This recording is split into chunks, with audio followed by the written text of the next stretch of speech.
Welcome to the Explainer. So, you know that sudden spike of panic you get right after stepping off a plane into a country where you don't speak a single word of the language? Yeah, trust me, you are definitely not alone.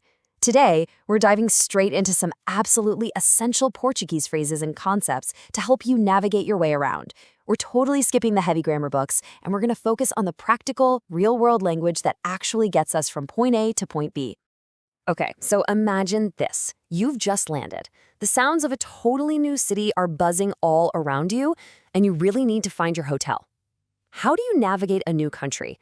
Well, instead of just, pointing at a phone screen and desperately hoping for the best, we're going to look at the exact vocabulary you need to confidently interact with the locals. Let's get right into that traveler mindset. Okay, let's dive into this. Here is our itinerary for the Explainer today. Number 1, planning your trip. 2, asking for directions. 3, understanding the route. 4, navigating public transport.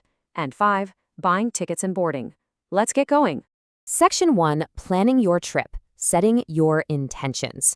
Before we even pack our bags, let's look at how we actually talk about our travel plans. Now, what's really cool here is just how simple the Portuguese language makes talking about the future. Seriously. Instead of memorizing all these complex future tense verb endings, you can literally just use a simple mathematical equation known as the futuro do presente. All you do is take the present tense of the verb ir, which means to go, and add literally any infinitive verb to it. So, for example, if you want to say, I'm going to travel, you just pair eu vou with the infinitive viajar. Boom! Eu vou viajar. It's incredibly plug and play. Or, você vai comer means you are going to eat. Nós vamos decidir is we are going to decide. Once you get those 4 present tense forms of ir down, vou, vai, vamos, vam, you instantly unlock the ability to express any future plan just by dropping an action verb at the end. It's a massive shortcut, right? Section 2, asking for directions, finding your way. You've dropped your bags at the hotel, and now it's time to explore. So when you're out and about in the city, there are 2 absolutely vital phrases you need to get oriented, and understanding the difference between them is key. The first one is onde é, which translates directly to where is. Now, you're going to use this when you're looking for a specific, usually nearby fixed location. Think of asking, onde é o centro da cidade? Where's the city center? Or a very important one, onde são as casas de banho? Where are the bathrooms? Then, on the flip side, we have como se vai para. And this means, how do you go to, or how do I get to?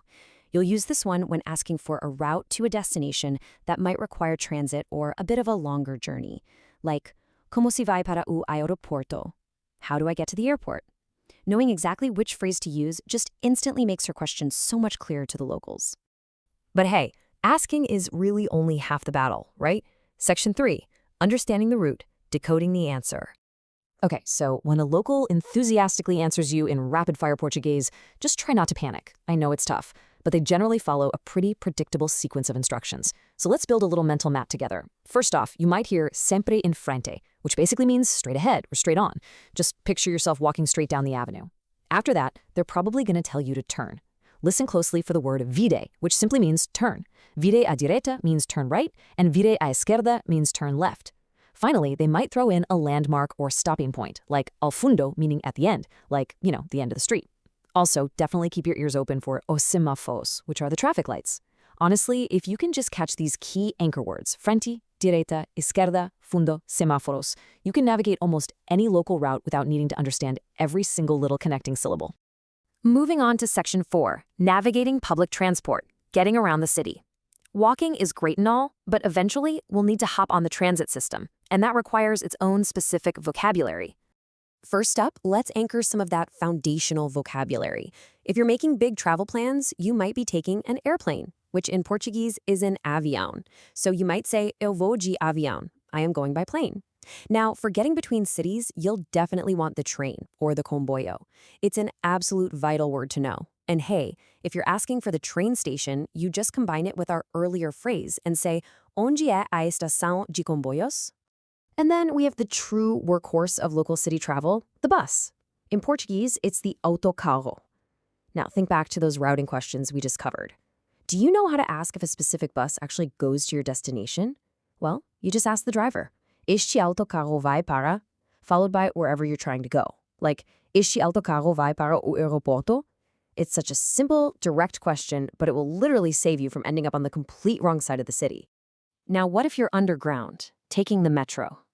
The source material actually gives us this wonderful real-world anecdote of someone trying to reach Praça da Sé, which is a famous square in São Paulo. They ask for directions, and the response they get uses some crucial transit terms. They're told to take the Linha Azul, or the Blue Line, and get off at the Estación C. But the absolute most important phrase in this whole exchange is fazer baldeação. This means to transfer or change lines. So the traveler asks, "Eu tenho que fazer baldeação." Do I have to transfer? And the local reassures them, no, é direto na linha azul. No, it's direct on the blue line. Seriously, memorize fazer baldeação. It is the master key to unlocking the whole subway map.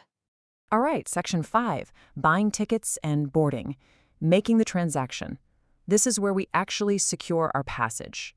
For most local transit, you're going to use a transit card, often called a bilhete único in places like Brazil, to scan right at the turnstile. But when you walk up to that ticket counter, you definitely need to know what to ask for.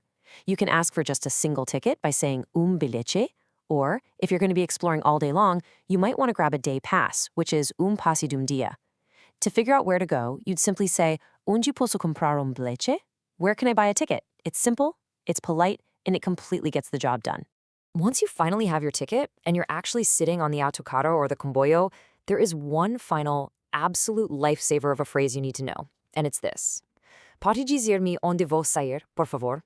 This basically translates to, can you tell me where to get off, please? Honestly, if you've ever felt that sheer anxiety of staring out a bus window, constantly wondering if you just missed your stop, well, this phrase completely cures that. You literally just say this to the driver or even a friendly passenger right when you're bored. It takes all the stress right out of the transit experience, so you can actually sit back, relax, and just enjoy the view. So we've pretty much covered everything from planning your route to buying your ticket and even asking for help along the way.